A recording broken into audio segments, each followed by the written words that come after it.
안녕하세요, 몽이쌤입니다. 오늘은 부모님들이 우리 아이한테 맞는 어린이집이 어딜까 고민하시고 다니시면서 상담도 받아보시고 상담을 통해서 원 운영과 그리고 교육 관련해서 설명을 다 들으셨다면 여기다 우리 아이를 맡겨야겠다 라고 생각하시고 이제 보내시는 그 시점부터 이제 원을 사실은 좀 믿으셔야 되거든요. 근데 이제 매스컴이랑 이런 데 보시면은 부모님들이 좀 걱정이 좀 되실 거예요. 이제 부분도 있지만, 그래도 그렇게 좀 잘 못하는 그런 곳보다는 잘하고 아이를 진심으로 대하는 어린이집이 훨씬 더 많으니까 일단은 좀 믿으세요. 근데 무조건 믿으라고 한다고 해서 믿어지는 건 아니잖아요. 어린이집도 부모님과의 신뢰를 쌓기 위해서 노력을 막 할 거예요. 근데 부모님들이 어린이집에 아이를 보내시면서 믿으시고 또 지지해 주시는 어떤 그런 부분들이 있어야 되는데 이왕이면 좀 예의 있게 정중하게 부탁을 하시고 요구를 하시고 그러시면 좋을 것 같아요. 일단은 어린이집에서 이제 부모님 각 가정으로 뭐 계획안이라든지 가정통신문이라든지 알림장 이런 것들을 보내시잖아요. 그래서 어린이집에서 발송되어 온 모든 것들은 이게 전자알림장이든 지면으로 오는 것이든 뭐든지 꼭꼭 확인을 하시는 게 제일 중요해요. 확인을 하셔야 부모님으로서 필요한 부분들을 보조를 맞춰주실 수 있으시잖아요. 그래서 꼭 확인하고 또 반응도 보여주세요. 그러니까 알림장일 경우에는 네 알겠습니다. 이렇게 간단한 네 오늘도 고생하셨습니다. 이런 정도의 반응을 좀 보여주시면 선생님이 좀 더 힘이 나시거든요. 네.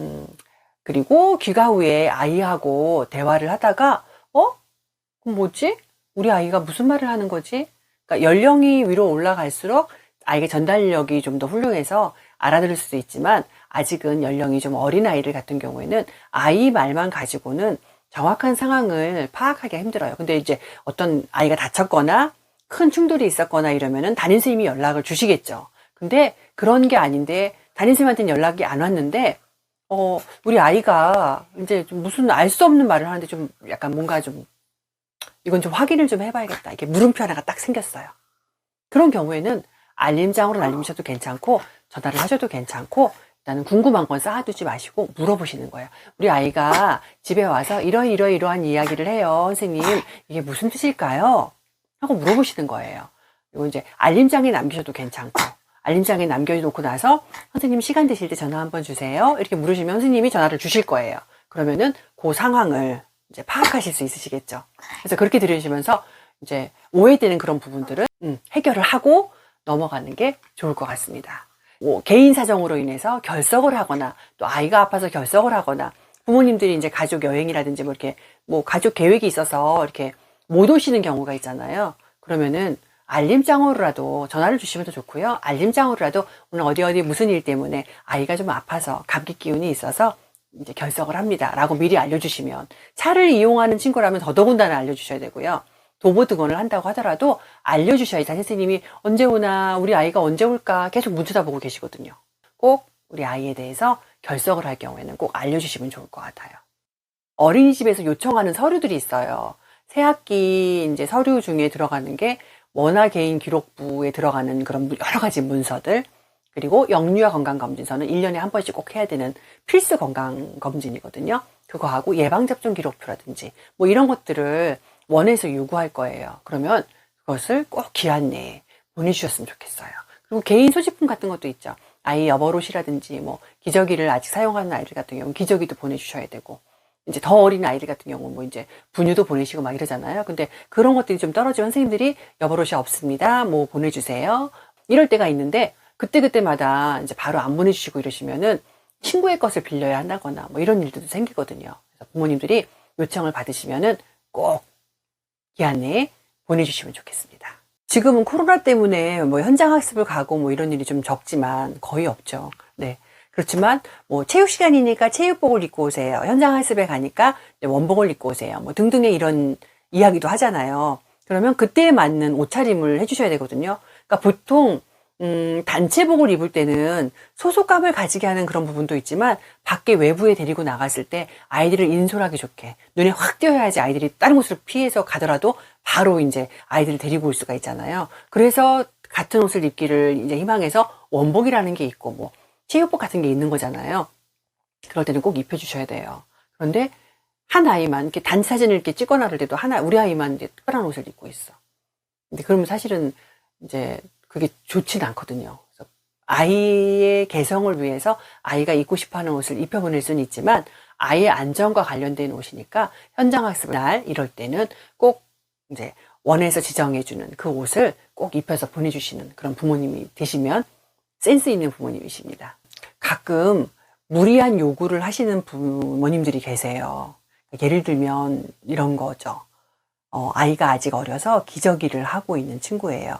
그런데 아버님은 집에서 우리 아이만 돌보시지만 선생님은 예를 들어 3살을 제가 예를 들어 볼게요. 선생님 한 분이 5명의 아이를 보세요. 그런데 5명의 아이들이 기저귀를 아직 다 사용하는 학기 초라고 생각을 해봐요. 그러면 기저귀 아이를 한 명 갈 때마다 이제 화장실 데려가고 그럴 수는 없거든요. 그래서 보통은 물티슈를 사용을 하죠.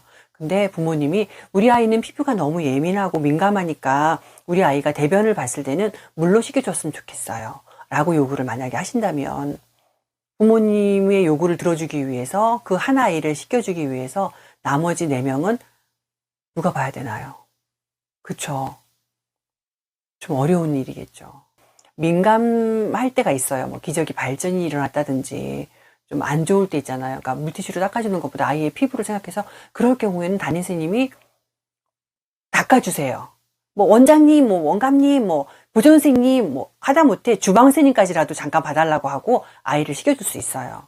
그런데 항상 우리 아이는 대변을 볼 때마다 꼭 닦아줬으면 좋겠어요. 라고 하는 거는 조금 무리한 요구거든요. 그러니까 필요할 때는 꼭 필요한 경우에는 물론 닦아주지만 대부분은 그래서 물티슈를 사용을 하거든요. 그러니까 아무래도 집에서 가정에서 이제 부모님이 보시는 것만큼의 그런 손길이 가는 거는 아니니까요. 그 부분은 조금 인정하시고 좀 더 요구가 되면 좋겠지만 아직 보육이 실정상 우리가 그렇게까지 하기는 좀 어렵거든요.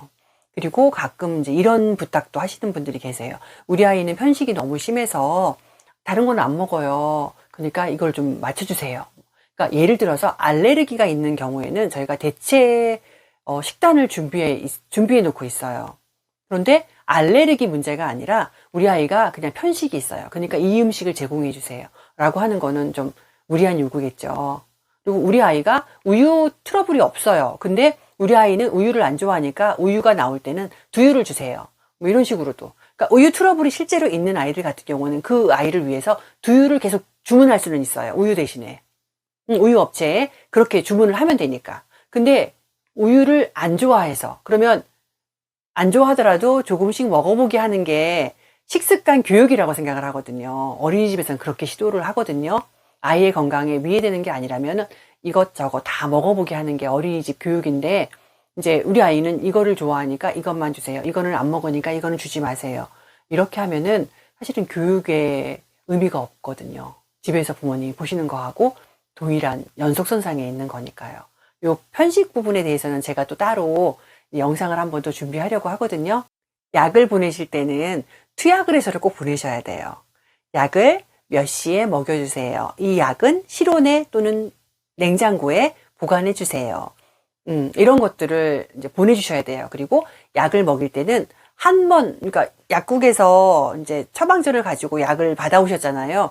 그러면 이렇게 일회용으로 되어 있는 약통 있잖아요. 이 약통을 받아오시는 거예요. 그래서 거기에 이제 시럽 섞어서 먹일 약 요만큼 넣어서 보내시고 가루 약도 하나 보내시는 거예요. 그래서 그것만 다 따로 이렇게 약간 작은 지퍼백 같은 데다가 넣어서 보내시면 되거든요.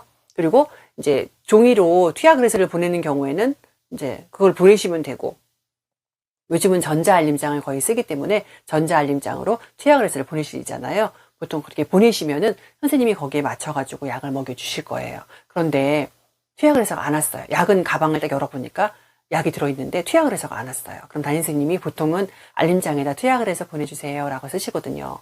근데 연락이 안 돼요. 엄마가 안 보내주세요. 그래서 원에 전화까지 했어요. 전화도 안 받으세요. 이러면 참 곤란하죠. 그럼 귀가할 때까지 약을 못 먹여요. 투약의뢰서가 없으면 약을 먹일 수가 없어요. 그러니까 부모님들은 약을 꼭 보내실 때는 투약의뢰서도 같이 작성을 해서 보내주시는 거예요. 그 전날 미리 작성해 놓을 수도 있거든요. 예약을 걸어서. 그래서 꼭 작성해서 보내시고 약을 제 시간에 맞춰서 약을 먹일 수 있게 그렇게 해주시면 좋을 것 같아요. 우리 어린이집은 부모님들이 아이들을 양육하는 데 있어서 도움을 주는 곳이에요. 그러니까 도움을 받으실 때 기분 좋게 도움을 줄 수 있고 힘을 실어 드릴 수 있게 부모님들이 그 원해서 아이를 돌보는 데 있어서 필요한 요구들을 할 때는 바로바로 그 요청사항을 잘 들어주시고 협력하는 관계가 되어야 하거든요. 어린이집은 부모님을 도와서 아이가 잘 성장할 수 있도록 돕는 기관이잖아요. 우리 선생님들은 보육 전문가고요. 우리 아이에 대해서는 어떻게 보면 부모님들이 더 잘할 수도 있어요. 그런데 우리 선생님들은 그 또래 그 연령의 다른 아이들을 그 데이터를 가지고 있는 분들이거든요. 부모님들은 아이를 좀 주관적으로 볼 수 있지만 선생님들은 객관적으로 또 보시잖아요. 그래서 보육 전문가의 그런 손길을 우리 부모님들이 잘 이용하셨으면 좋겠어요. 네, 예의 있게 요구하고 정중하게 부탁하고 그러면 정말 기껍게 정말 잘 도와드릴 수 있거든요. 그래서 부모님들이 우리 선생님들의 노고에 좀 인정해 주시면서 서로 돕는 그런 공생관계가 되었으면 좋겠거든요. 우리 부모님들 요즘 시대에 아이를 키우면서 또 직장 생활을 하시고 사회 생활을 하시고 이 부분이 너무너무 어려운 시기예요. 그래도 힘내셔서 우리 아이들의 성장을 위해서 이 시간은 꼭 지나가거든요. 아이들이 더 성장하고 나면은 조금 더 안정적인 시간이 올 거예요. 부모님들 힘내셔서 아이들 성장을 잘 도와주시기 바랍니다.